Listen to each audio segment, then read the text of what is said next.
crois que c'était un petit peu le but. Est-ce que je peux vous demander d'accueillir encore Régis Varnier et Philippe Ablavissi?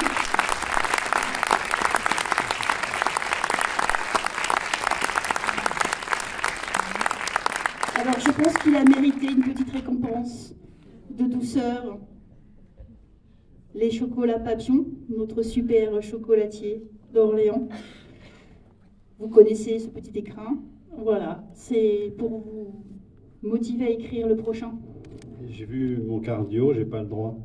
Eh bien, ça sera pour plus tard, ça se garde longtemps. Bon, on va attendre la prochaine analyse. Merci. Alors, vous êtes parti en voyage? Qui est-ce qui m'a dit ça, au fond? Est-ce que vous avez apprécié ce voyage? Levez votre petite main pour qu'on puisse vous amener un micro. J'ai trouvé que ce film était magnifiquement filmé. C'est tellement original, inattendu, ravi de n'avoir rien su avant. C'était votre remarque était tout à fait justifiée. Et la première image, on n'est pas déconcerté quand on voit cette jeune fille en costume Si, dans les complètement. bois. On se dit, je me suis trompée de salle. Voilà, absolument. Et ben voilà, c'était le but. Mais on va de surprise en surprise et la cuisine, franchement, on s'est régalé. Ouais, Je crois que tout le monde. Je ne sais pas si vous avez mangé avant Ou pas. Je suis désolé pour les coquilles Saint-Jacques. À la truffe. Ben, merci en tout cas. Merci. Faites un signe de la main si vous avez une petite question à poser.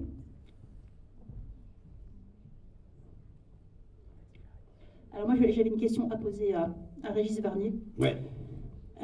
Je sais qu'il écrit, je sais qu'il réalise des films.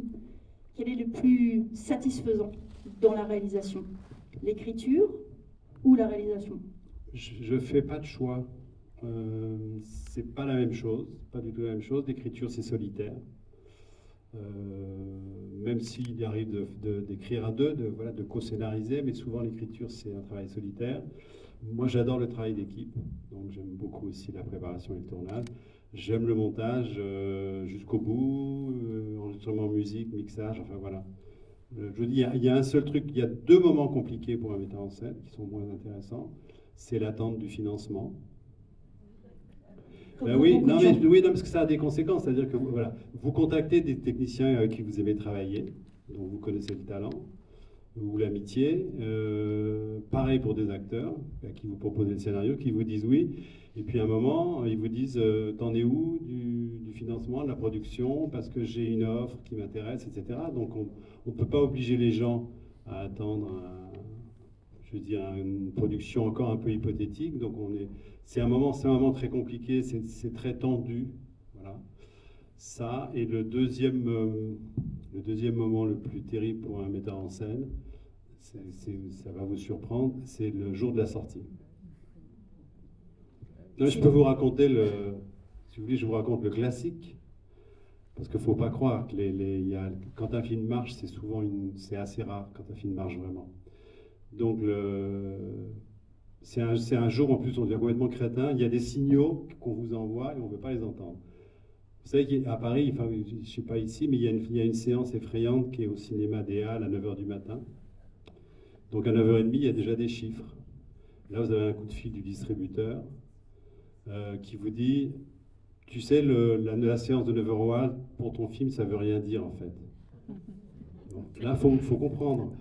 Mais non, on ne comprend pas. 15h, ils ont les chiffres de la première séance, 14h, tout ça. Alors, 15h, coup de fil. Bon, c'est ce qu'on pensait, c'est un film du soir. Bon, barre-toi, Régis, barre-toi, prends un avion. Non. Le soir, à 23h, on a fait ce qu'on appelle la soirée chiffre. Souvent, c'est une mauvaise blanquette et un mauvais Bordeaux. Et puis là, quelqu'un dit, bon, bah, écoute, hein, on le savait, c'est un film du week-end. Voilà.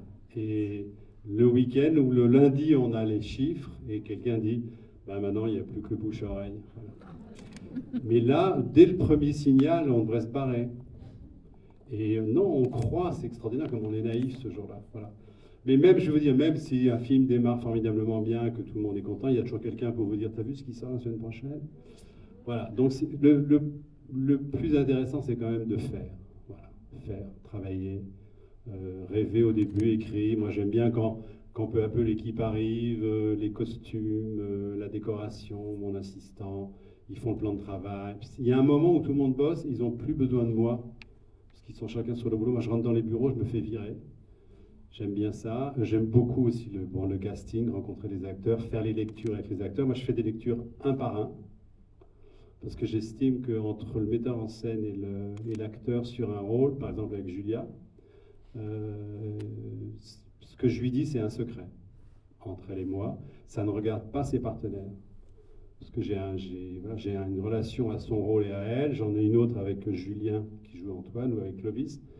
Mais ils n'ont pas à avoir besoin d'informations qui concernent les autres. Et je trouve que ça peut créer des surprises dans le jeu. Parce que je peux lui dire quelque chose qu'elle sait. Enfin voilà, j'aime bien. Puis c'est bien, ça crée un lien entre...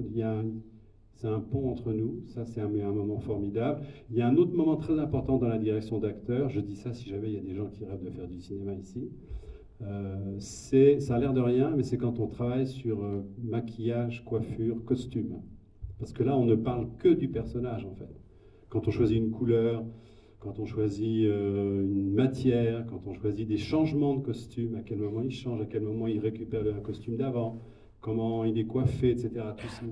Et ça, on encercle peu à peu le personnage là. Et c'est très bien parce que ça nous met en intimité. Alors après, quand on est sur le plateau, moi j'ai l'impression qu'entre la lecture que j'ai faite et tout ce travail de préparation, 90% du boulot est fait. Et après, c'est une question d'ajustement, de nuance, je dirais. Voilà. Bon, j'aime tout ça, j'aime tourner parce que c'est un moment rare où on est complètement hors monde, hors temps, hors sol. Et le montage, c'est autre chose. Le montage, il faut accepter ce que disent les images. Il ne faut pas se dire, ah mais le scénario, il y avait ça racontait ça. Les images peuvent raconter autre chose, elles peuvent apporter autre chose. Il faut accepter leur force ou leur sens. Et on peut dévier un peu. C'est souvent une réécriture de l'histoire, le montage. Voilà. Merci. N'hésitez pas. Jeune homme, casquette verte en plein milieu.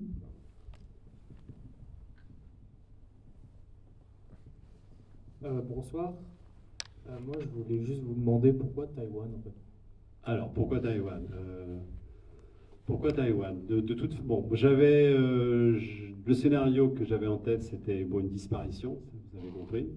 Et je me suis dit, une disparition, est-ce qu'on le retrouve ou pas, en tout cas, où est-ce qu'il serait parti, etc. Bon. Deuxième étape, auparavant, j'avais travaillé sur la gastronomie. J'ai récupéré ce personnage des Afis d'un scénario, d'un polar que j'avais écrit il y a longtemps, et j'étais pas assez content, j'ai pas été au bout, malgré l'accord de Jean Reno pour faire le film. Mais une fois que j'avais trouvé le thème de la disparition, j'ai récupéré ce personnage, voilà. Et je me suis dit gastronomie. Gastronomie, aujourd'hui, c'est vraiment des voyages des ponts, je dirais, entre la France, l'Europe et l'Asie. Voilà. J'ai fait un voyage en Chine populaire. Je me suis rendu compte que j'aurais pas la tranquillité.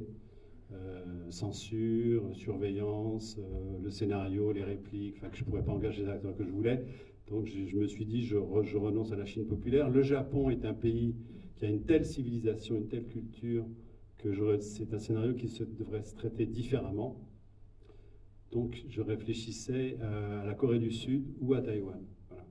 Alors, deux raisons. Corée du Sud, et en plus ce sont deux terres de cinéma. Quand je dis ça, c'est parce que moi je suis parti, j'ai voulu partir, pas à poil, mais presque. On est parti à 4 Français. J'ai dit, je veux une équipe asiatique. Je ne veux pas amener 30 Français qui seront les chefs de poste.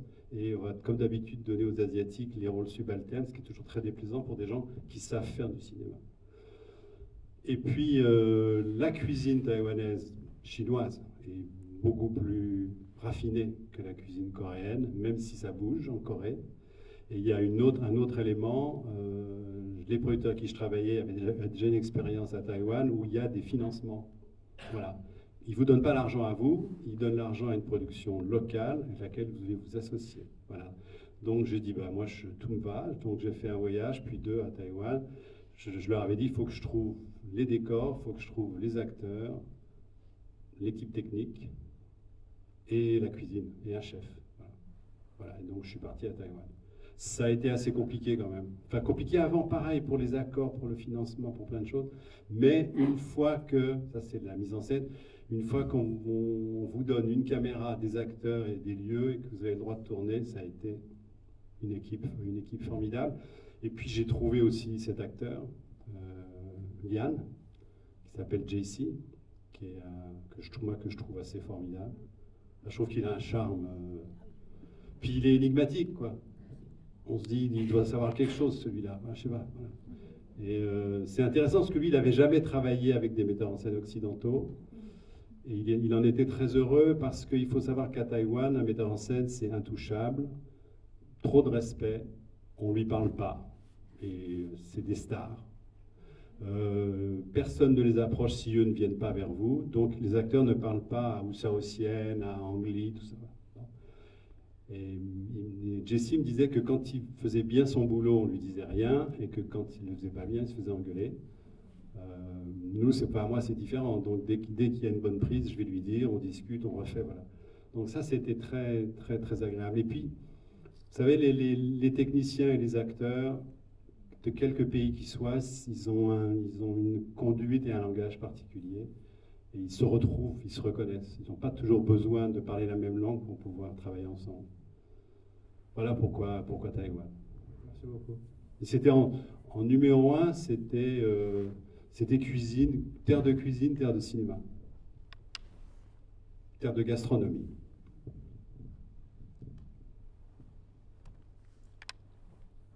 On vous a perdu? Non, il est là. Alors oui, justement, terre de gastronomie, j'ai eu la chance de rencontrer ce chef, André Chiang. Le restaurant que vous voyez, c'est chez lui, c'est là qu'on a tourné. Il voulait pas qu'on tourne, il a toujours refusé les photos de mode ou autre chose. C'est un décor merveilleux, mais c'est surtout lui qui nous a accompagnés pour la fabrication des plats, pour l'entraînement. Parce que j'ai mis les acteurs en cuisine, hein, quand même, pour qu'ils bossent. Et André, il est arrivé en France, il avait 15 ans, il ne parlait pas le français. Il s'est installé à Montpellier, chez les frères Pourcel. Après, il a été chez Trois Gros, il a été à Paris, il est retourné à Singapour, 3 étoiles. Il est rentré chez lui à Taïwan, 2 étoiles. Et là, il vient de s'arrêter pour ouvrir une école de cuisine pour jeunes chefs. Donc, s'il y en a que ça intéresse. Et tout ça, c'est du... On ne peut pas faire un film pareil avec des faux chefs. C'est pareil en Bretagne, on avait des gens... Enfin, c'est pareil, on a eu toute l'équipe. C'était le restaurant fermé pendant 8 jours, on s'est engouffré dans cette fermeture, on a proposé à l'équipe de rester, 90% sont restés, donc vous voyez, c'est des vrais commis, des vrais cuistots, des vrais serveurs, mais ça se voit, ça s'improvise pas, quoi. Alors moi j'ai une petite question. Est-ce que ça a vraiment une importance particulière pour vous, la filiation? Oui, transmission, filiation, bien sûr. Pas forcément de père à fille ou de père à fils. Non, mais il y a un chemin, oui, il y a un chemin qui se fait dans... Alors ça, c'est des choses, je ne sais même pas si c'est une conception de départ ou si c'est peu à peu, vous vous rendez compte en travaillant que c'est quelque chose qui se détache et qui s'inscrit dans le travail, mais... il y a effectivement il y a un courant mystérieux entre évidemment Clovis Pascal avec sa fille, avec Antoine. Antoine disparaît, il va rencontrer Liane, il va comme le dit Mr. Chan, il va aussi l'éduquer. Et puis Liane, il va pas voler, mais en tout cas il va se saisir de ce talent. Et en même temps, il a besoin de... Alors que Pascal a appris la cuisine à Taïwan, Liane, il a envie de retrouver aussi le terroir de Pascal. Il y a des courants qui circulent dans ce film. Et à un moment, d'ailleurs, c'est là que je me suis dit... Parce que vous savez, au fond, on a des doutes quand on travaille. Est-ce que je vais y arriver? Est-ce que ça va être bien? Est-ce que ça vaut le coup? C'est quand on va le faire? Qui va jouer? Etc. Mais il y a un moment où je me suis dit, j'ai trouvé une idée qui m'a accompagné. Je me suis dit, là, tu ne dois pas lâcher. C'est l'idée du fantôme. C'est-à-dire que Antoine et Clara se sentent responsables de cette disparition, de cet accident, de cette mort, je ne sais pas. Mais en tout cas, ils sont presque condamnés à lui redonner vie. C'est-à-dire qu'elle va faire ce qu'elle ne voulait pas faire. reprendre les traces de son père, reprendre le restaurant, perpétuer le talent de son père, et Antoine va faire la même chose, de manière fantomatique, au bout du monde, peut-être. Et c'est redonner vie, voilà, c'est ce qu'elle lui dit. Tout le monde croit qu'il est mort, qu'il est en vie. Et il faut que ça continue. Et je trouvais que cette idée était intéressante, qu'ils finissent tous les deux sur l'idée sur un mystère. Voilà, c'est pour ça que j'ai pas résolu. Et d'ailleurs, je sais pas. Moi, pour moi, il est vivant, quelque part. Mais moi, je sais pas, parce que si vous décortiquez un peu tout ce qu'on apprend sur cet accident, c'est le récit d'Antoine. Voilà. Donc on peut aussi penser qu'Antoine dit des choses. Voilà. Donc il y a, voilà. Et d'ailleurs, c'est dit dans le film. Hein, je veux dire, finalement tout se relie. Le silence, c'est laisser une porte ouverte. Et je pense que moi j'ai laissé une porte ouverte. Ah, j'arrive. Bonsoir. Moi, j'ai passé un très, très, très agréable moment avec beaucoup d'émotions. Par contre, là, dans la discussion, la question, c'était la réparation. Oui. Parce qu'en fait, tout le long du film, je me suis dit, mais à quel moment il y a réparation? Parce que justement, il y a cette porte qui est ouverte, et je voulais savoir, en fait, qu'est-ce qui avait inspiré justement le titre La réparation. Il y a une réplique très claire, je pense, c'est au moment où... alors, je vais faire un petit détour, mais je vais vous répondre. C'est au moment d'une scène que je n'ai pas piqué exprès, mais je me suis rendu compte que Corneille était passé par là, avec le Cid, quand même, Chimène, Rodrigue, et voilà, l'assassin de son père, etc. Et c'est au moment où, quand il passe la nuit dans la chambre d'Antoine chez Diao, chez la logeuse, là, ça correspond à, chez Corneille, c'est quand Chimène pardonne à Rodrigue et lui dit « Va, je ne te hais point ». Voilà. Bon, moi, il m'a fallu 3 scènes pour dire ça, parce que je suis moins doué. Mais dans cette scène-là, elle lui dit « Tu vas remonter la pente, je veux réparer ». Il n'y a que ça qui compte. Voilà. Je pense que la réparation, c'est réparer cet acte, voilà, cet accident, cette pulsion, qui était une pulsion meurtrière, on ne saura pas, ou en tout cas il y a eu un conflit entre eux, il y a eu une disparition, peut-être une mort, et en tout cas, qu'est-ce qu'on peut faire pour réparer? Et tous les deux, ils vont faire exactement le contraire de leur serment d'adolescents tardifs, quand ils sont dans la voiture au début. Je ne veux pas faire ça, ton père va comprendre, à son âge on ne lui disait pas ce qu'il fallait qu'il fasse. Ils ne veulent pas de l'absolue perfection, de la recherche de l'excellence, du stress, parce que c'est des métiers terribles. Hein. Voilà. Et d'ailleurs, elle le dit à son père, c'est peut-être pas ma vie. Et bien, ce sera sa vie. Voilà, c'est tout ça qui même à moi me pose question encore d'ailleurs, parce que je vous dis, il y a un moment les choses nous échappent, et chacun reçoit d'ailleurs d'une manière un peu différente, mais tout ça, le sens, la direction nous échappe à nous. Et quand je vois le film, il m'est arrivé à chaque vision de voir autre chose. C'est un film très riche. Je suis d'accord. Ouais, je peux vous poser une question, moi. Ouais. Vous avez aimé le travail de Julia? Non, c'est bien pour elle, parce que c'est un drôle de départ. Elle avait 20 ans quand elle a joué Brigitte Bardot pour France 2. D'ailleurs, je la félicite toujours. Je lui disais sans arrêt, mais tu étais complètement, ou inconsciente, ou folle, ou audacieuse, mais c'est pas ta génération, mais tu sais pas qui a été Brigitte Bardot pour le XXe siècle, ce qu'elle a représenté. La liberté, la sensualité, l'audace, le courage. Enfin, c'est une femme exceptionnelle. Elle a été la femme la plus célèbre du monde. Et Julia, à 20 ans, qui sortait d'un petit cours de théâtre, elle plonge dans le rôle de Bardot, mais sans savoir, quoi. En même temps, elle s'en est bien sortie. Donc moi, c'est là que je l'avais découvert. Mais c'est important pour elle de passer à autre chose, quoi. Voilà. C'est son premier film, en fait, hein, de cinéma. Elle a des grandes qualités que j'espère qu'elle va garder, c'est qu'elle n'a pas l'agressivité de l'absolue volonté de la notoriété, voilà, du succès. Pour l'instant, elle est dans le travail. Il y a des jeunes filles, des jeunes femmes de sa génération qui sont beaucoup plus sur, je sais pas, sur les réseaux, sur ce que je dois faire, qui ont envie d'être des vedettes, quoi, des stars. Pour l'instant, elle est dans le boulot. Voilà.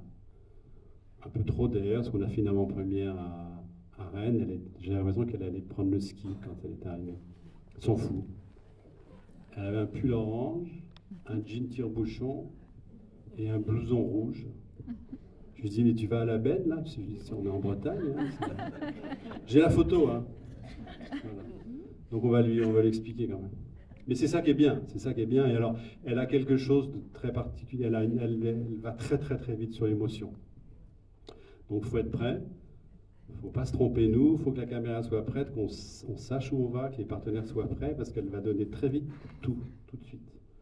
Et il ne faut pas qu'à ce moment-là, le partenaire soit en dessous, parce que donc faut Elle nous oblige en fait à être aux aguets tout le temps de son émotion. Et dans ces moments-là, j'ai connu ça une fois avec Catherine Deneuve sur une scène d'émotion.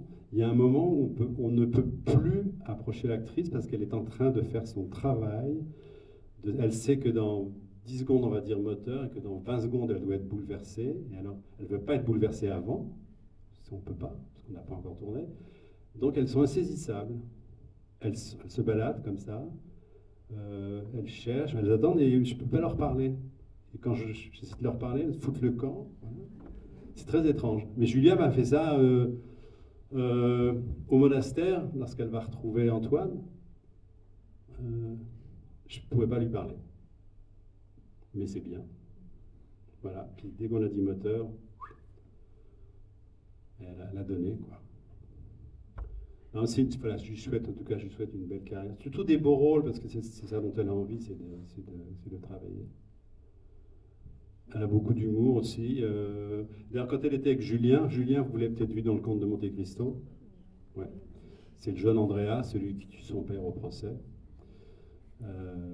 Julien et elle, c'est intenable, hein. C'est des gamins. Mais c'est bien. Ils avaient une règle entre 10 minutes avant, à peu près avant qu'on tourne, ils se séparaient pour pouvoir travailler. Elle a beaucoup aimé travailler avec Clovis, parce que elle lui a trouvé, elle n'a pas tort, bon, la carnation, l'œil bleu, ça pourrait être son père. Il pourrait être son père. Clovis, il a des filles du même âge, donc il n'a pas eu à chercher beaucoup comment jouer avec elle. C'était assez intéressant parce que voilà, ils ne se connaissaient pas. Ils se sont pratiquement rencontrés sur le plateau. C'est ça qui est extraordinaire. C'est ce que dit Clovis souvent. Il dit on ne se connaît pas et entre moteur et coupé, on est père et fille. Et ça marche. Et vous dites coupé, ils ne sont plus père et fille. Et on y croit tous. Ben oui, c'est leur boulot et un peu le mien. Je crois que c'est la magie du cinéma, tout simplement. Ah ouais. Moi j'aime bien aussi ce que fait cet acteur très subtil, Louis-Do de Langsin, ça vous dit quelque chose? Qui joue Mangenot, le critique. Alors lui, c'est un angoissé, donc faut composer avec tout ça. Il est toujours anxieux, jamais content. Donc il arrive le premier jour, son premier jour pour lui, il arrive comme ça, il fait je ne sais pas quoi faire avec ce rôle. Je sais pas, mais pourquoi je peux pas jouer le père? Je dis non. C'est un peu tard, Louis. Non, mais je sais pas quoi faire. Puis je sais pas ce que tu as écrit là, les répliques. Je dis bah j'arrive pas. Je dis tu vas les dire quand même. Ah, je vais les dire. Ouais, Et puis dès qu'on tourne, voilà. Il faut, c'est comme ça.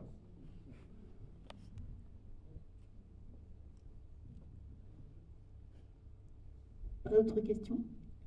Vous êtes timide ce soir, vraiment. Alors moi j'ai une question. J'ai cru entendre, quelque part, que vous êtes toujours à la recherche de faire le plus beau film. Ah là là. Est-ce que celui-ci, il remplit... Non, oui, je vais vous répondre, c'est des conceptions différentes du cinéma. Il y a longtemps, je bavardais avec mon camarade François Ozon, qui lui me dit, moi c'est un film par an. Je veux faire un film par an, quoi qu'il arrive. Et j'espère qu'au bout, il y aura une œuvre. Modèle Chabrol. peux dire que Chabrol a fait une œuvre, c'est sûr. Voilà. Patrice Lecomte, c'est pareil, il faut tourner, tourner, tourner. Ce qui est assez exigeant, mais ce qui est assez aussi reposant et décontractant, parce que ces deux voyous, lorsqu'ils tournent un film, le film précédent sort, mettons qu'il ne marche pas. Ils disent, je m'en fous, ce qui compte, c'est celui que je fais. C'est sur l'instant. Oui, non, mais ça, c'est pas mal comme idée. Alors, en Amérique, on peut enchaîner les films parce que les metteurs en scène n'écrivent pas les scénarios, ne vont pas beaucoup au montage. On leur apporte, les producteurs leur apportent un scénario fait avec des acteurs choisis, les metteurs en scène donc à prendre en main la préparation, le tournage, faire un premier montage, et si c'est pas bien, on les vire du montage, et c'est pas grave, c'est dans le contrat. Voilà, nous, on écrit, voilà, on fait tout. Voilà. Et moi, c'est vrai que c'est peut-être à cause du fait que j'ai aimé le cinéma très tôt et que j'étais toujours fasciné par des très beaux films. J'essaie toujours de mettre la barre très haute, et j'ai du mal à... J'ai refusé pas mal de propositions de films parce que je me dis, j'y vais pas, j'ai pas assez envie. Parce que j'espère que vous comprenez à quel point c'est un beau métier, mais c'est très dur. Faut se battre, c'est compliqué, faut trouver les acteurs, faut trouver l'argent, faut y croire, faut convaincre. Au bout, on peut être déçu par une carrière de film, donc c'est un métier quand même assez compliqué. Mais moi, j'essaie toujours que ce soit un peu différent, un peu autrement. J'aurais du mal à enchaîner les films. Bon, c'est comme ça. Quand on sait le temps que ça prend, effectivement, ça paraît. Oui, là, j'ai mis 3, il y a 3 ans que je suis là. Vous savez, entre les voyages en Chine populaire, le scénario. À un moment, j'avais fini le scénario, puis je me suis dit, il me manque un regard féminin. Et j'ai contacté une jeune scénariste à qui j'avais donné un coup de main parce que je l'avais prise dans des ateliers. J'organise des ateliers en été à la FEMIS, qui est l'école de cinéma, pour des jeunes issus des zones prioritaires, pour leur donner l'égalité des chances vers les écoles d'art. Voilà. Et Manon, on l'avait prise en atelier, puis elle a intégré la FEMIS, donc je l'ai rappelé, je lui ai dit Manon, tu es scénariste, tu ne veux pas venir travailler avec moi? Et son apport a été très intéressant, parce qu'elle a travaillé sur le personnage de Clara. Mais tout ça prend du temps. Et puis voilà, c'est plus facile de faire un film à Paris que d'aller à Taïwan. C'est un long chemin quand même. Mais moi, les voyages à Taïwan m'ont nourri, on nourrit le scénario, on nourrit ma réflexion. Et c'est comme ça. Voilà.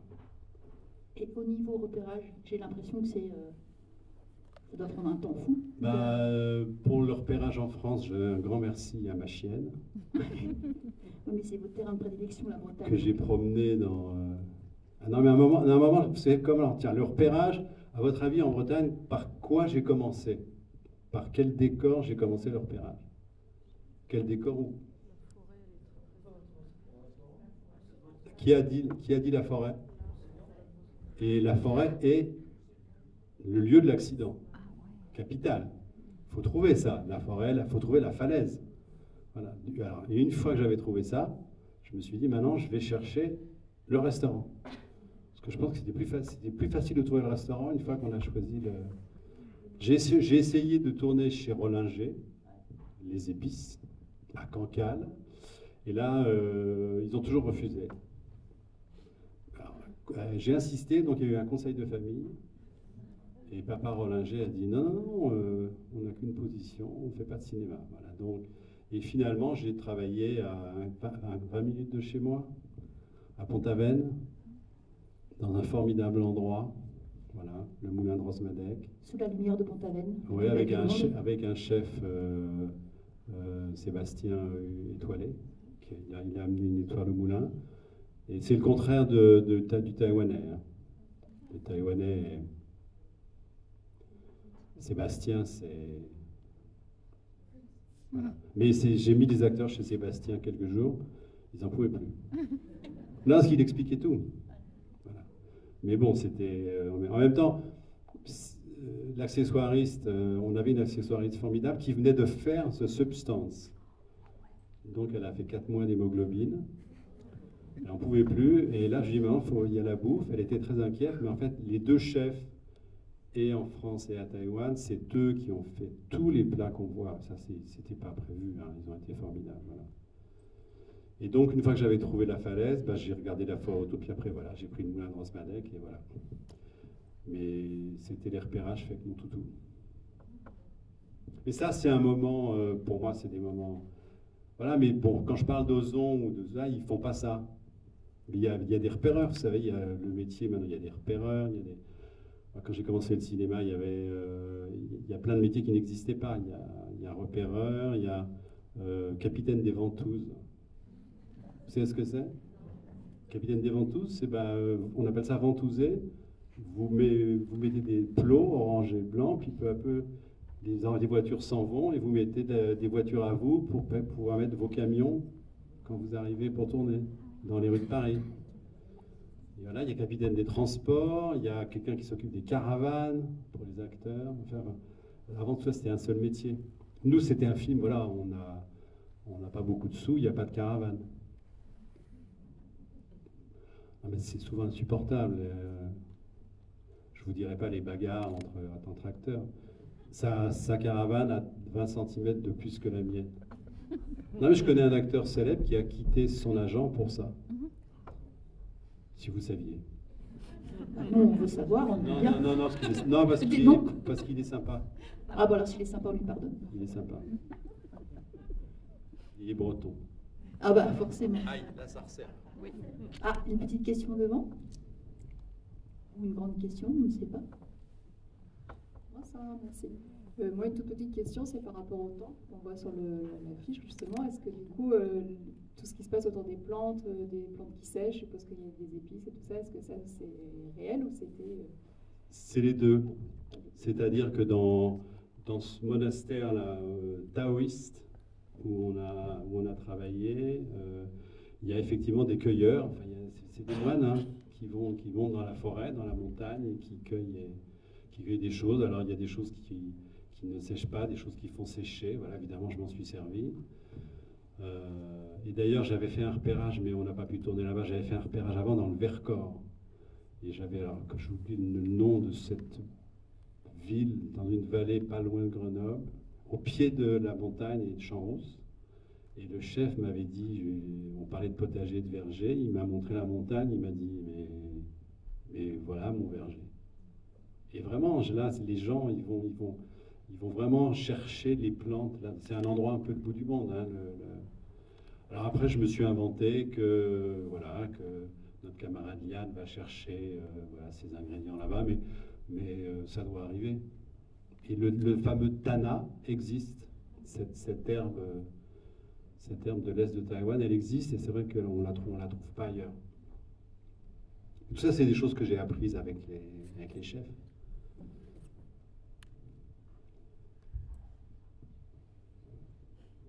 Bien, je crois que c'est le moment de parler de la musique. Il y a une question au milieu là-bas. Je sens que le monsieur au milieu.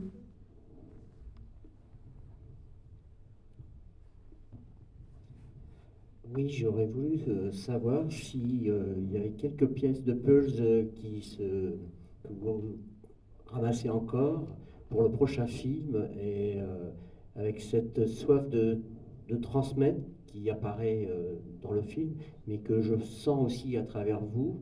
Est-ce que un prochain film est en composition avec peut-être la transmission à de jeunes comédiens, acteurs et scénaristes? Alors j'ai 3 possibilités, j'ai 3 sujets qui traînent un peu dans ma tête.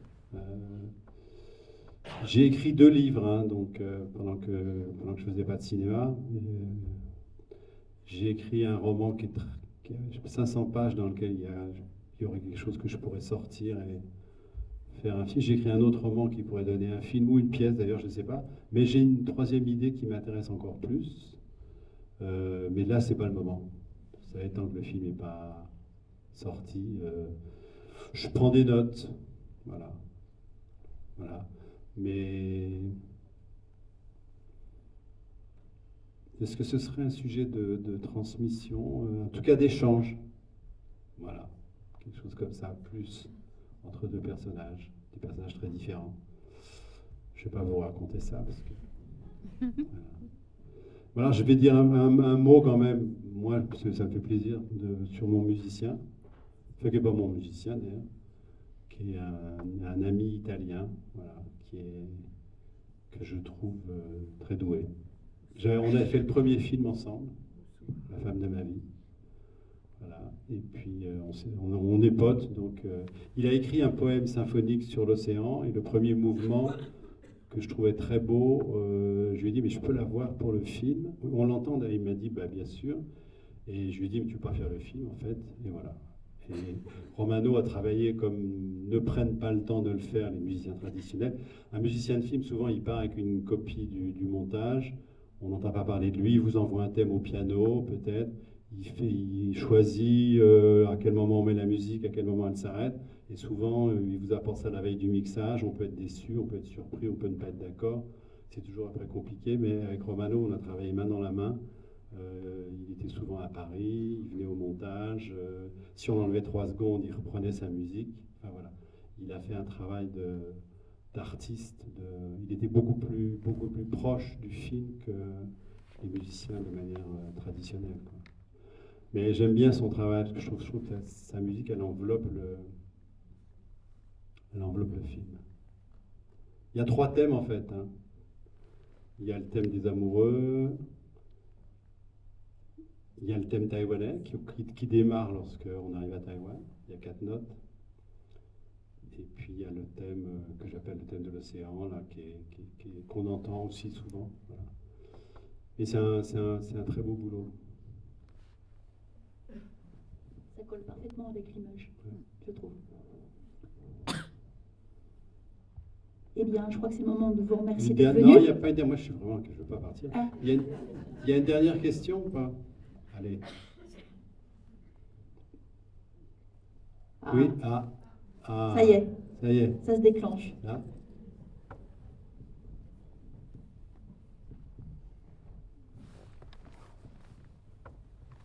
Bonsoir. J'aimerais savoir quels sont les éléments, les pensées, les idées ou les émotions qui vous ont amené à construire ce scénario. Est-ce la disparition d'un proche? Exact. Est-ce le secret? Est-ce la transmission?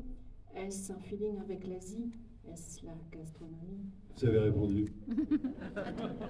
Formidable réponse, je ne ferai pas mieux. La disparition, oui, c'est arrivé à des gens que je connais bien. J'étais spectateur de ça.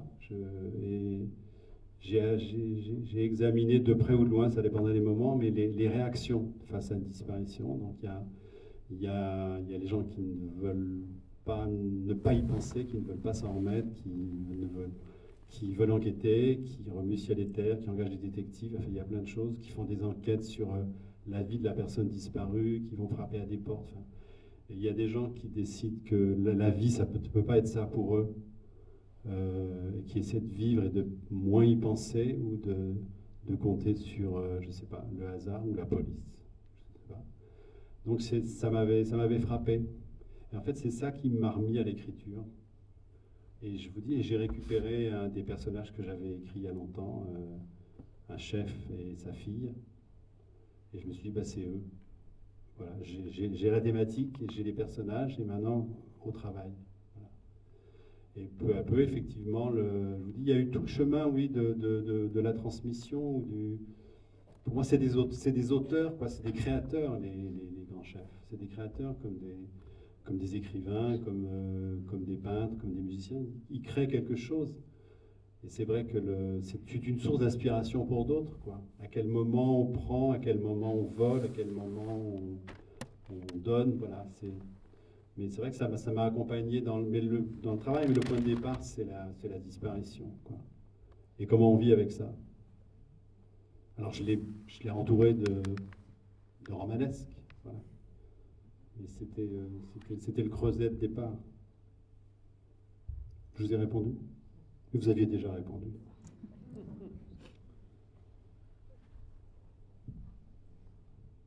Bon. Eh ben. C'est le moment de se dire au revoir. Merci de votre présence. Merci d'être venu. Merci de remercier Régis Farnier d'avoir passé un petit moment avec nous.